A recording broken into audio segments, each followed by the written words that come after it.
दुम्की बासको पूर्व साइडमा निर्माण हुँदै गरेको अर्को एउटा पुल म यहाँ देखाइरहेको छु। 22वटा पुल मध्ये यो एउटा पुल हो जुन बुटवल नारायणघाट सडक खण्ड अन्तर्गत निर्माण भइरहेको यो पुल। र यो सँगै अगाडि पनि पुलहरू छन्, म त्यो दृश्य पनि देखाउने छु। तर यति बेला भने यो यहाँनिर भइरहेको यो कार्यहरू म यहाँ देखाइरहेको छु। र यसरी यो बुटवल नारायणघाट सडक खण्ड अन्तर्गतको निर्माण भइरहेको एउटा अर्को यो पुल म तपाईलाई आज भने देखाउँदैछु।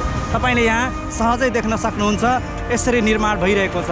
यो तल्लो साइडबाट उठाउँदैछ, यो उड्दैछ, बिस्तारै उड्दैछ र यसरी भइरहेको छ, निर्माण भइरहेको छ। यो जङ्गलको ठ्याक्कै बी साइडमा हो र यसरी यसको उत्तर साइडमा डाइभर्सन हामी देख्न सक्छौँ र ती डाइभर्सनहरू यस्तो धराप स्थितिमा देख्न सक्छौँ जुन कि त्यो डाइभर्सन एकदम साँघुरो छ।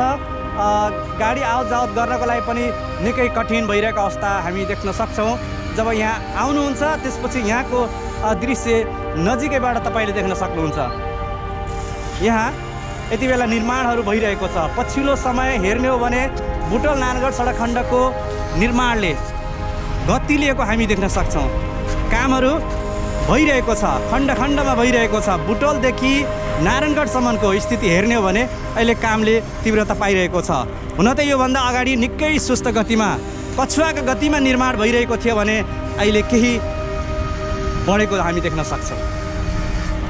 यो हो बुटवल नारायणघाट सडक खण्डमा निर्माण भइरहेको 22वटा पुल, ठुला 22वटा पुल मध्ये एउटा अर्को पुल जुन दुम्की बासको ठ्याक्क पूर्व साइडमा रहेको छ। र यो दृश्य म तपाईहरुलाई देखाइरहेको छु, यो पुल। र यसरी आजको यात्रा भने बुटवल नारायणघाटको रहनेछ र म अगाडि बढ्दैछु। त्यसपछि नारायणघाट साइडतिरको थुम्सी र त्यस्तै गरी त्योभन्दा अगाडिका निर्माणहरू म देखाउने प्रयास गर्नेछु। यति बेला भने यो दुम्की बासभन्दा अगाडिको यो पुलको दृश्य म देखाइरहेको छु।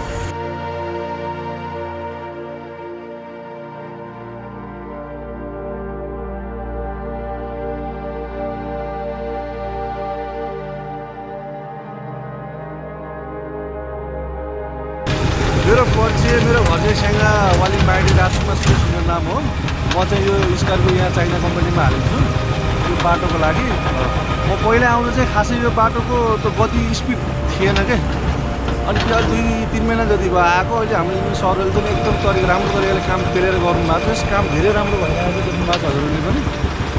त्यही हो, हाम्रो नाम पऱ्यो रौनक कुमार पाण्डे। हाम्रो घर रौतहट गते कम्पनी छ। म यो चाइना कम्पनीमा 1 महिनादेखि काम गर्दैछु। काम हाम्रो यो बाटोको काम भइरहेछ। हाम्रो इन्जिनियर सरले पनि काम पुरै राम्रो तरिकाले गराउनु भयो। त यो त हाम्रो बाहिर बाढीभन्दा पहिला हाम्रो काम छिटो होस्, छिटोभन्दा छिटो होस्, त्यही हामीहरूको अनुरोध छ। यो कुन चाहिँ पुल हो यो अहिले बन्दै गरेको? कति नम्बरमा पर्छ यो? हाम्रो 51 नम्बर हो। 51 नम्बर सानो भएर पुल 51 नम्बर। जम्मा ठुल्ठुलो पुल चाहिँ 22वटा छ नि त? हजुर।